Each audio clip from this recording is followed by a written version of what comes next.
Assalomu alaykum, sizlar bilan rasmiy xabarlar. Ozoda Nursaidovaning klipidagi fojiaviy yo'l transport hodisasi haqida 4 oy o'tib rasmiy ma'lumot berildi. Kanalimizga obuna bo'ling va bitta like tugmachasini bosib qo'ying.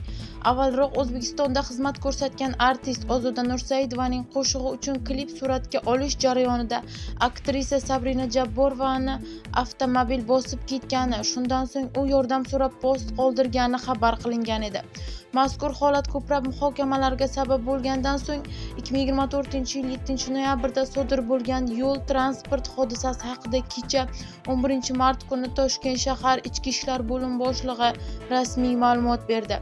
2024-yilning 7-noyabr kuni taxminan soat 13:00 da Mirzo Ulug'bek tumani Yangi O'zbekiston ko'chasida joylashgan avtoturargohlarning birida haydovchi voyaga yetmagan 2008-yilda tug'ilgan SP Mercedes-Benz rusumli avtomashinada harakatlanib, 2 nafar piyodani, 2003-yilda tug'ilgan JS va 2006-yilda tug'ilgan SHE urib yuborgan, deyiladi xabarda.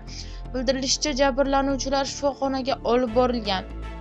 Sudga oid tibbiy ekspertizaning xulosasiga ko'ra, fuqaro SHEning holati og'irlik darajasi bo'yicha yengil tan jarohati, fuqaro JSning esa og'ir tan jarohati deb baholangan. Mazkur holat yuzasidan O'zbekiston Respublikasi Jinoyat kodeksining 266-moddasi 1-qismi transport vositalari harakati yoki ulardan foydalanish xavfsizligi qoidalarini buzish bilan jinoyat ishi qo'zg'atilgan. Hozirda dastlabki tergov harakatlari tamomlanib, tegishli tartibda sudga yuborish chorasi ko'rilmoqda, deyiladi xabarda.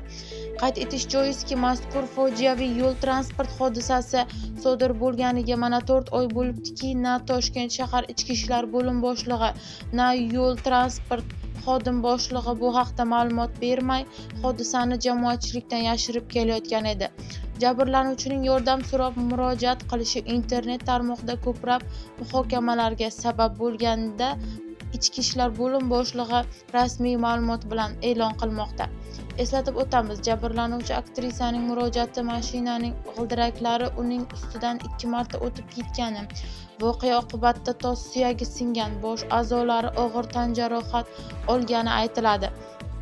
Shuningdek, 9 soatlik operatsiyadan so'ng bemorning hayoti saqlab qolingani, biroq jarrohlik amaliyoti noto'g'ri bajarilgani oqibatida uning chap oyog'i o'ng oyog'iga 7 sm uzunroq bo'lib, qiz nogiron bo'lib qolgani bildirilgan. Qayd etilishicha, ayni vaqtda shifokorlar qizning salomatligini tiklash uchun uning tos suyagini sindirib, suyaklarni to'g'irlash kerakligi, bunday operatsiyalar juda kamdan kam holatlarda muvaffaqiyatli o'tishini aytgan. Uning so'zlariga ko'ra, suratga olish tashkilotchilari va boshqa aybdor shaxslarning jabrlanuvchiga yetarlicha yordam ko'rsatmagani, faqatgina 4 oy davomida filmni suratga olish texnik qoidalarni buzganligi uchun jarima sifatida $500 to'lab turgani aytilgan. Mazkur holat bo'yicha ish sudga oshirilgan, lekin hali sud jarayoni boshlanmagan. Aktrisa tergovchi unga ish materiallarini taqdim qilmaganini aytgan. Shuningdek, u normal yurish qobiliyatini tiklash uchun chet elda takroriy operatsiya o'tkazish kerakligini aytgan va jamoatchilikdan yordam so'ragan. Oradan ko'p vaqt o'tmay Ozoda Nursaidovaning o'sha klipida ishlagan ijodiy jamoa mazkur vaziyatga izoh berib, aktrisa va uning yaqinlari ulardan uy va mashina talab qilayotgan chiqdi.